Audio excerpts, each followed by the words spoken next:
É que não tem jeito. A gente usa máscara social o tempo inteiro. Todo mundo, todo o tempo. Só que as pessoas não têm consciência.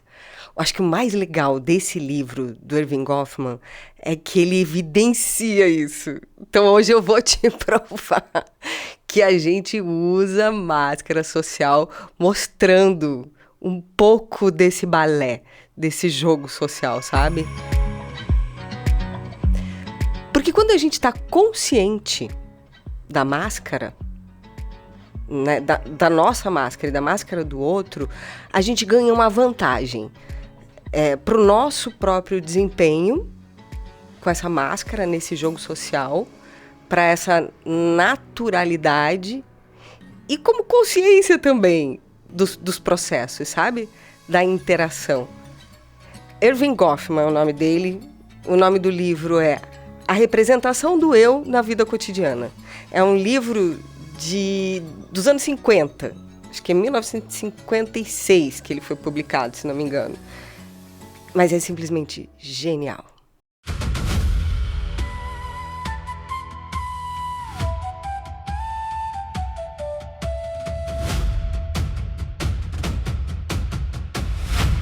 Oi, eu sou o Alex. Oi, eu sou a Marcele. E esse é o lugar mais quentinho do Você de Bem com a Câmera. E ele existe para que você entenda cada vez melhor a nossa abordagem da criação deliberada de uma máscara para trazer confiança e uma desenvoltura energizada para a sua atuação na frente do público, seja na frente da câmera ou no palco. A nossa abordagem, ela se vale tanto do aspecto teatral da máscara, como da investigação da persona e da sombra de Jung, para tirar você do lugar do travamento ou da execução tímida da fala no ambiente social. Mas aqui a investigação não é simplesmente técnica, não. Aqui no nosso bate-papo a gente traz muitas histórias de outras pessoas e nossas também, e aqui as ideias circulam com muita liberdade. Então, se você se interessa por processos que tragam naturalidade para a fala, você está no lugar certo. Puxa uma cadeira que o papo vai começar.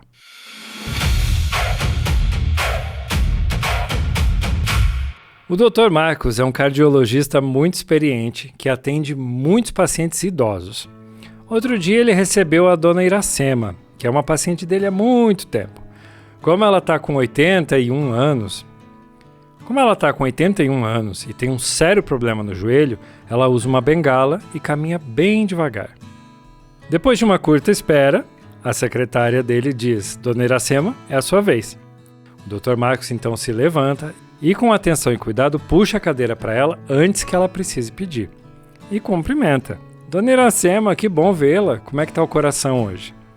A voz dele é calorosa, ligeiramente mais alta do que o normal, do jeito que se fala com quem talvez não escute tão bem. Ele então inclina o corpo para frente e num gesto ainda mais acolhedor segura a mão dela. Depois pega os papéis que estavam... aperta, né? E num gesto ainda mais acolhedor, aperta a mão dela. Depois, pega os papéis que estavam sobre a mesa. E aí, ele diz num tom muito fraternal: A senhora tá de parabéns, o exame veio muito bom, viu? O seu coraçãozinho tá lutando direitinho. Reparem que ele usou a expressão coraçãozinho. Ele nunca diria essa palavra para um colega médico. Nunca escreveria isso num prontuário. Mas para Dona Iracema, isso funciona demais. Ela sorri, os ombros descem 1 centímetro, o medo que ela carregava desde a sala de espera vai embora. Depois, o Dr. Marcos explica a medicação 3 vezes, com uma paciência que parece infinita. Lembra de perguntar pela neta, ri de uma piada que ela conta, mesmo já tendo ouvido essa piada muitas vezes, por mais de um paciente. E no final da consulta, ele leva a Dona Iracema até a porta e com a mão no seu ombro ainda comenta: Qualquer coisa me liga, viu? Não some.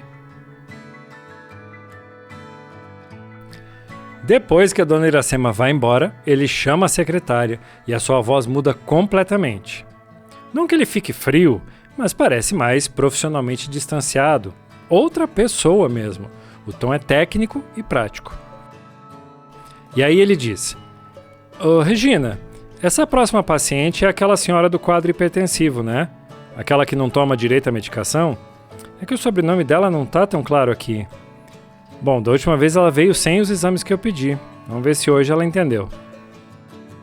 Percebe a diferença? E não tem crueldade nenhuma nessa segunda fala. É quase carinhosa também. Do jeito cansado que se fala de alguém que a gente gosta, mas que dá trabalho. Mas é uma pessoa completamente diferente falando. O coraçãozinho virou quadro hipertensivo. A dona Iracema virou a senhora que não toma o remédio direito.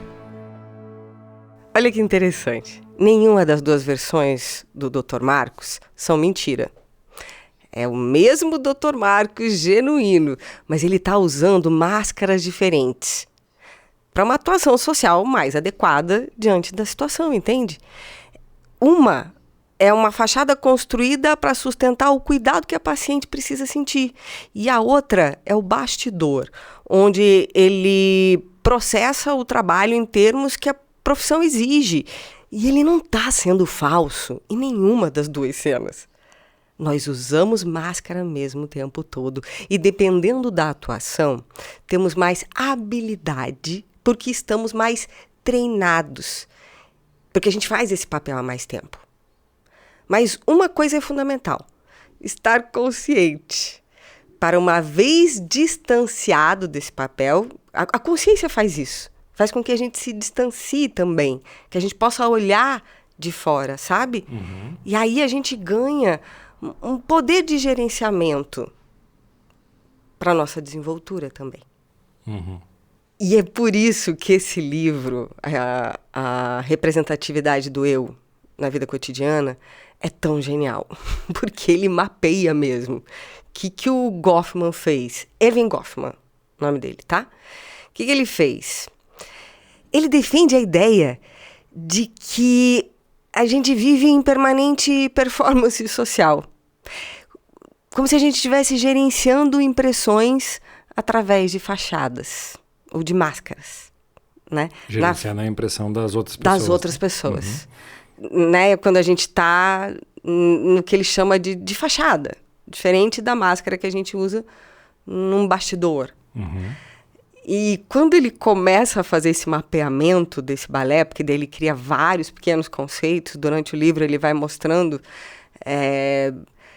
esses conceitos, enfim, e vai definindo territórios, você vai entendendo que, de fato, a gente vive mesmo nesse balé social.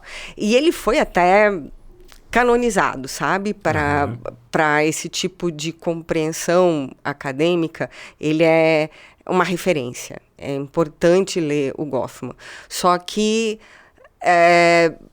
existem críticos também, sabe? Tipo, até porque ele coloca em termos que parece que, então, toda a performance social tem essa função, como se a gente não tivesse nada mais fluido, mais natural, sem uma arquitetura de gerenciamento de impressões.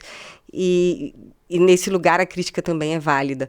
Mas hoje, especialmente, em função do advento da rede social, essas teorias goffmanianas, elas estão muito mais em voga até.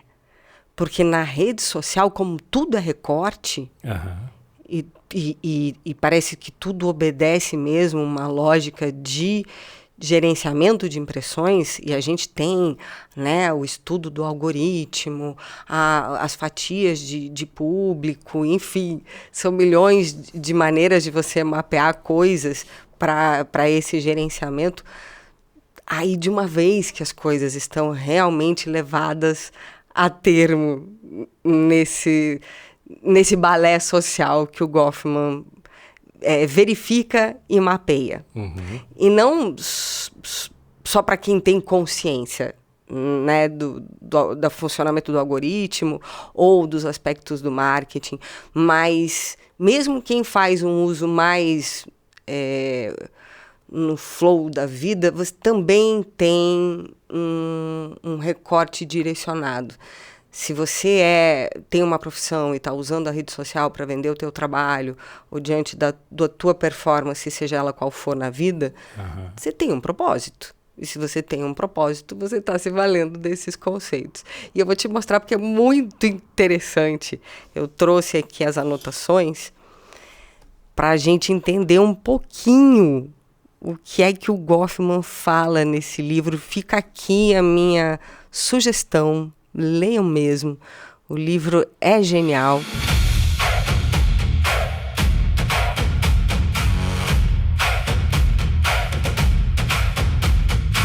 Logo no primeiro capítulo, ele já levanta uma ideia central, uma ideia mãe, de que qualquer interação social acontece com a pessoa tentando fazer com que os outros levem a sério a sua impressão, a impressão que ele está querendo passar. Então, toda a sua desenvoltura tem esse propósito, tem esse objetivo. E isso pode ser sincero, né, de acordo com Goffman, ou cínico, ou não tão sincero assim. O primeiro seria o performer, e aí ele chama de performer qualquer pessoa, tá? Como se a vida fosse realmente um grande jogo cênico. No primeiro caso, a pessoa acreditando de fato na verdade da própria atuação. E no segundo caso, a pessoa forjando um pouco porque ele precisa convencer o outro mesmo que ele mesmo não esteja convencido. E a gente faz essas coisas. A maioria das pessoas oscila entre esses dois polos. Às vezes mais sincera, acreditando naquilo que ela está falando, e em outras mais cínica. No primeiro capítulo ainda, ele fala sobre o que ele chama de idealização dessa performance, porque ela tende a uma versão melhorada da gente também. Quando a gente está se mostrando para o outro, a gente procura mostrar, não é tão consciente isso, mas a nossa performance acaba ficando mais alinhada aos valores da plateia, da pessoa com quem a gente está se relacionando. Você não vai assumir uma opinião radicalmente divergente diante de uma plateia que você sabe que pensa diferente de você. Sabe? A não ser que você esteja com várias outras pessoas dentro de um movimento que você quer realmente defender uma ideia. Mas no jogo social, a gente dissimula. A gente simplesmente não fala tudo. Porque não é interessante para o jogo social. A gente está, de fato, usando essa máscara e fazendo um balé. Veja, as pessoas tendem a mostrar status. Sabe, o status do título acadêmico, ou a roupa que ela está usando. Signos sociais, esses signos de posse, eles vêm para mapear as circunstâncias. E quando a pessoa não tem posses, ela pode exagerar uma dificuldade para despertar mesmo a compaixão de quem tem o poder, na intenção de fazer essa pessoa ser mais generosa com ela, enfim. Idealizar sempre implica em esconder alguma coisa. Quem quer parecer puro, por exemplo, esconde hábitos em público que tem na vida privada. E é muito curioso, porque a maioria das pessoas fazem isso. Aí ele vai desenvolvendo mais. E quanto mais a gente vai se aprofundando nas ideias do Goffman, mais a gente vai fazendo esses flagrantes sobre esse balé social que a gente também faz. Ele mapeia o que ele chama de mecanismos técnicos da fachada. Fachada é isso, é a máscara, tá? Sim. É porque ele divide entre fachada e bastidor. Então pensa na fachada como a tua sala de estar e o bastidor como o teu quarto.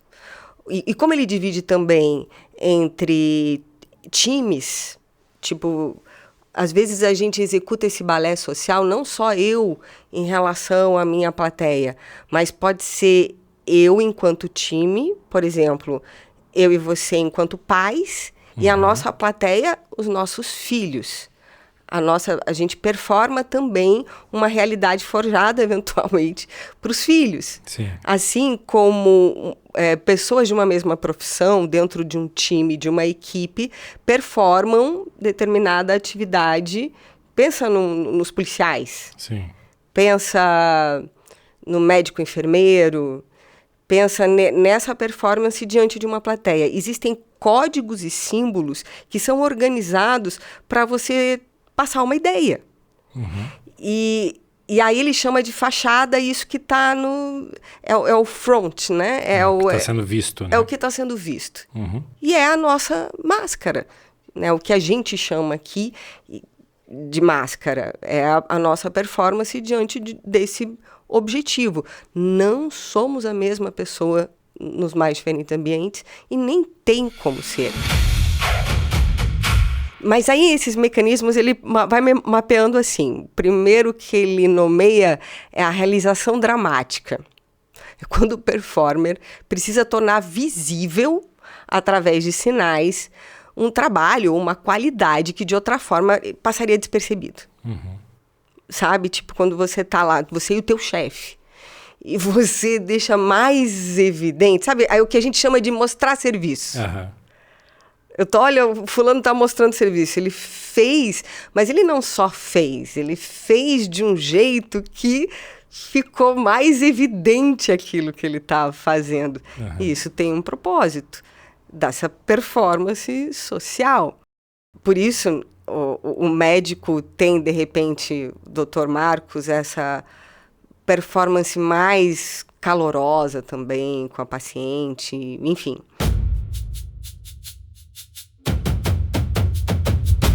Outro mecanismo, idealização aprofundada. A tendência de incorporar e exibir valores oficialmente reconhecidos na sociedade, mesmo que no comportamento privado eles não aconteçam. E assim, aí é o comportamento cínico que a gente mapeou lá no início do livro, né? E as pessoas fazem isso. Fazem. A maioria das pessoas fazem. O que não quer dizer que seja um desvio de caráter e não quer dizer que seja uma mentira. É só uma adequação a uma situação social diferente, né? Sim, também tem a mentira. Também tem. Mas sim, a maior parte do tempo não é o exagero, né? Mas quando Nelson Rodrigues veio colorir determinadas cenas, falando da comédia da vida privada, é porque de fato as pessoas falseiam. E falseiam.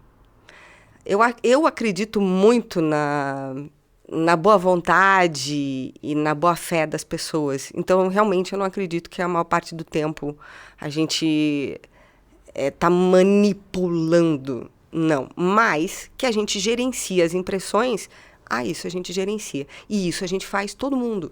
Todo mundo faz. Outra coisa que ele também nomeia, que eu acho muito curiosa, a mistificação. Algumas pessoas, elas mantêm uma certa distância social, uma espécie de reserva de informações, que funciona para inspirar outras pessoas, para que essas pessoas reverenciem, ou por mistério, sabe? E isso é próprio das pessoas que são líderes espirituais, por exemplo, né? Ou os pop stars. Quando a gente chega bem pertinho de uma pessoa, a gente vê que ali tem um ser humano igualzinho o outro, que tem limitações, falhas, qualidades. A gente, enquanto ser humano, é muito parecido, no final das contas, no bastidor. Sim. Mas a performance social muda.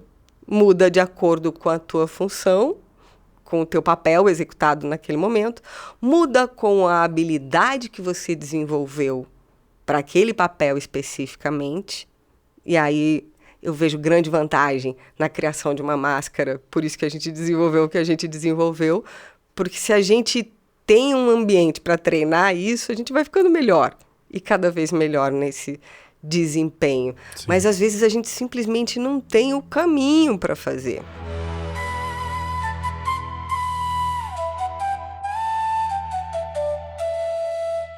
Quer ver outro mecanismo que o Goffman mapeia? O controle expressivo e os deslizes. O risco constante de que um gesto, uma hesitação, um erro vaze e comprometa a impressão pretendida. E aqui é aonde mora o que a gente entende que mais atrapalha um desempenho na câmera. Porque na vida social, quando a pessoa está super desconfortável com determinadas... ela tem algumas coisas consciente, né, do habitual dela, da comunicação, que ela não gosta, e tem coisas no inconsciente dela que atrapalham, mas esse gerenciamento excessivo gera uma tensão, e essa tensão gera travamento. Esse gerenciamento acontece, sim, sabe? Tipo, porque acontece. Simples assim, todo mundo faz.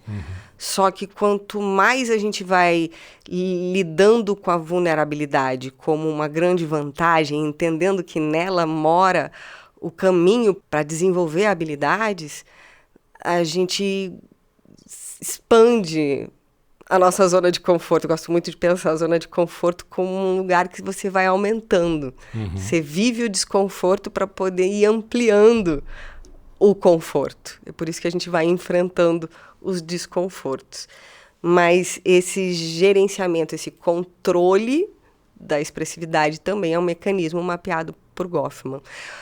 Ele fala sempre desse eu, dessa máscara, como a função última, a realidade última do ser humano, como se o ser humano fosse aquilo e ponto.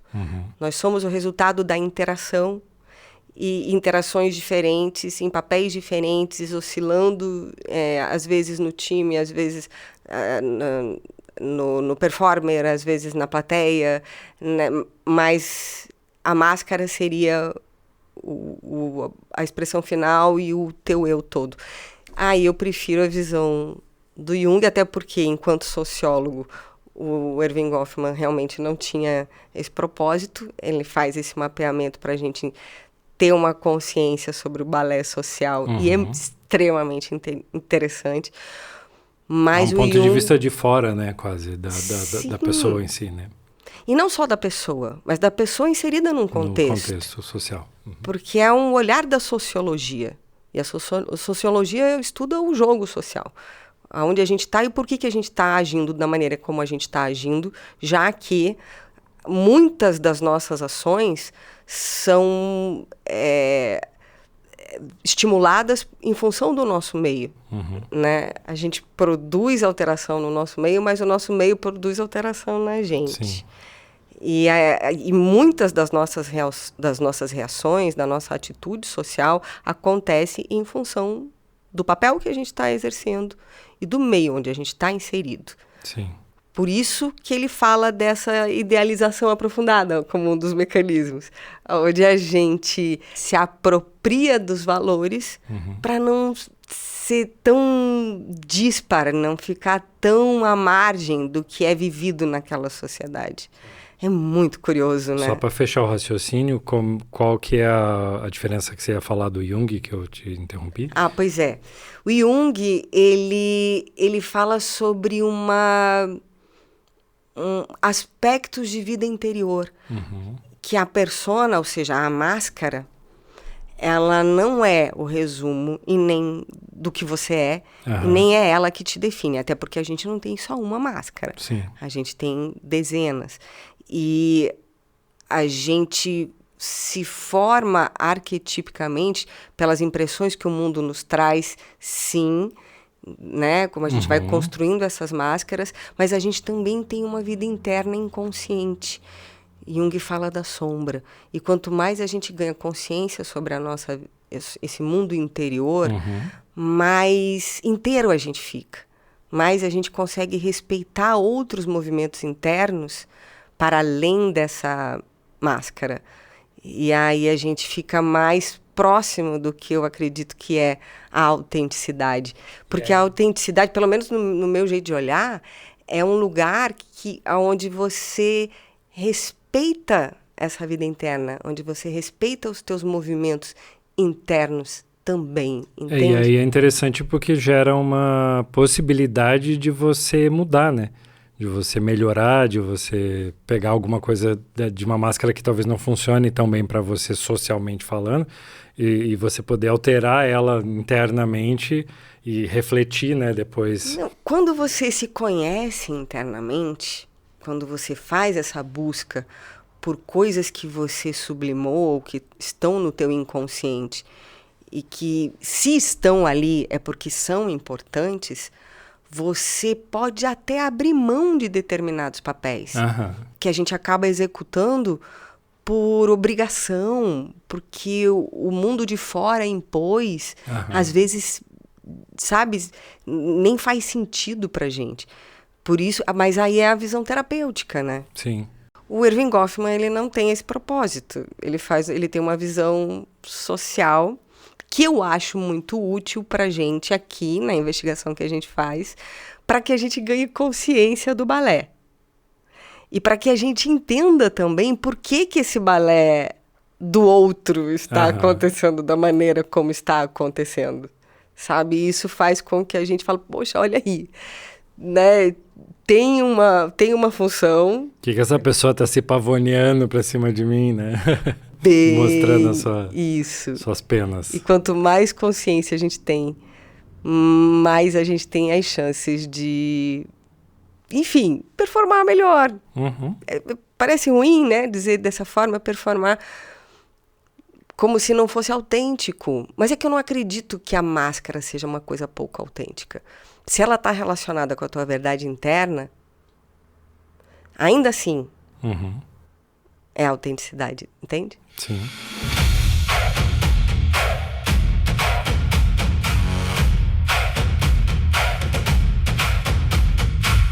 Uma outra coisa que o Erving Goffman também mapeia, que eu vou pensar umas coisas, tá? Porque o livro é muito mais profundo do que isso. Né? Vou ficar nos lugares que eu achei mais curiosos e na intenção mesmo de que a gente ganhe consciência de que é tudo um balé. Mas um lugar, por exemplo, ele fala dos segredos. Já que ele estabelece essa divisão de times, né? E que times e plateia, né? Tipo, os performers e a plateia. Diante de um determinado time, eu posso ter segredos. A gente tem segredos. E esses segredos nos organizam mesmo, enquanto coletivo também, sabe? Por exemplo, num restaurante, numa lanchonete, tem determinados lugares da cozinha que você não vai mostrar. O que interessa mais que a tua plateia veja é o prato acabado, bem feito, bonito, e não o prato em construção, a casca jogada em cima da pia, o prato sujo, o lixeiro cheio de restos de comida. Tudo isso tem numa cozinha, a gente sabe que tem, mas a gente não vai deixar isso evidente. Não é interessante. Aqui não estou nem falando de segredos, mas existem também os segredos, aquelas coisas que a gente realmente esconde. E ele divide, inclusive, em 3 tipos de segredo. Ele primeiro organiza os segredos obscuros, os dark. Esses são incompatíveis com a imagem da equipe, ou seja, desse primeiro time, né, dos performers. E esses precisam ficar totalmente escondidos. Quem forma casal e sabe que esse casal tem segredos, como a gente sabe disso. Né? Os pais escondem coisas dos filhos, os filhos escondem coisas dos pais, o professor do aluno, o aluno do professor, e assim em todo o balé social. Esses segredos acontecem. Existem também segredos estratégicos, que são informações instrumentais para o sucesso da encenação. Faz parte de um plano, tá? De uma metodologia, de algo que, tipo assim, o professor ele não vai te contar por que ele, de repente, organizou de uma determinada forma uma explanação, por que veio antes a explicação e depois o exercício, ou determinado exercício acabou acontecendo primeiro para que depois você aprofundasse o olhar. Eu estou trazendo um exemplo meio superficial, mas tem muita coisa que o médico não fala para um paciente, porque é estratégico que não seja dito, E entende? às vezes pode até confundir mais do que ajudar, né? Uma informação que não é necessária. A gente não precisa saber como que as engrenagens do avião funcionam no detalhe para saber que o avião voa e o piloto tem controle sobre ele. Exatamente. Ou porque é simplesmente desnecessário, ou porque é estratégico que não se saiba. E esses são segredos também. E existem os segredos internos. Ele, pelo menos, chamou assim, inside. Esses servem só para marcar quem pertence ao grupo. São os códigos. É tipo uma senha. Um aperto de mão combinado, sabe? Aquelas são as piadas internas das turminhas de colégio. Os códigos sociais de determinadas religiões, que só é dito naquele ambiente, só é usado, né, num determinado gueto de profissional. São termos técnicos. Quando você se vale desses termos, você vai usar eles só diante daquele time, daquela equipe, daquele contexto social. Esses segredos vão nos organizando nesse balé. Percebe como tudo faz parte mesmo de uma encenação? E o Goffman tem razão de falar o que ele fala. Por isso que na rede social, às vezes é tão difícil fazer as pessoas entenderem, mas você não precisa mostrar tudo. Você mostra um recorte, um pedaço. É aquilo que está emoldurado de forma confortável para que você compartilhe com a tua audiência. E tem uma estratégia para isso também, né? Que esteja alinhado com o objetivo que você quer em relação àquela audiência, né? Exatamente. Isso me lembra uma história que eu fui assessor de imprensa de uma banda, e aqui em Curitiba, era uma banda de amigos, estava todo mundo meio começando. Era uma época que não existia tanta tecnologia ainda para se gravar em casa. Então era uma novidade, era um negócio realmente impressionante o que os caras estavam fazendo. Hoje o home studio está super difundido, mas na época era uma coisa inovadora. E daria para ter se aproveitado mesmo essa informação de ser algo inovador, tecnológico, né? Usava-se o termo home studio, isso gerava uma impressão interessante, né? A gente estava começando o trabalho e eles se empolgaram, alguns deles se empolgaram e foram dar uma entrevista sem falar comigo. E na segunda pergunta que o jornalista fez, ele trouxe, mas eu ouvi dizer que vocês estão gravando em casa? E aí, em vez deles virarem essa pergunta e falar assim, não, a gente tem um home studio, a gente está gravando com uma tecnologia nova. Não, eles falaram, seria um segredo estratégico, ia ficar bonito, exato. Né? Não, eles falaram, não, a gente está gravando em casa. E aí esse gravar em casa ficou com uma conotação de mal feito, de mambembe. E aí o resto da entrevista, meia hora de entrevista que foi dada, foi em cima do jornalista desqualificando a qualidade do CD, porque eles tinham gravado em casa. Então há que se tomar cuidado, Veja, né, com o que você está... E como isso faz parte da performance do balé social que o Goffman mapeia. Eu lembrei agora de uma outra história, inclusive, quando meu filho estava na formatura do ABC.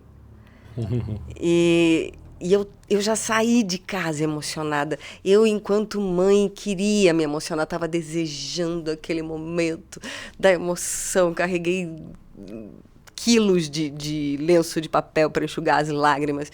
E na missa, para o momento da celebração, o padre celebrante, ele era muito novinho, bastante despreparado, e começou a conversar com as crianças, que imagina, ABC, 7 anos, né? Gente, se você não tem controle sobre as crianças nessa fase, começa a conversar com elas como se você fosse um parça, como se tivesse a mesma idade. Ele quis dar uma de fofinho, ele perdeu o controle dessa criançada, ele perdeu o controle da cerimônia, e o que era para ser um momento solene, bonito, que estava todo organizado, com roteiro, e aí tem, né, os cerimoniais que existem exatamente para isso. Naquele momento se perdeu. Em vez de eu me emocionar, eu passei raiva, porque ninguém entendia o que estava acontecendo mais ali. Tamanha a balbúrdia que se criou com aquela criançada ensandecida, achando que era amiga do padre, entende? Virou um caos do parquinho.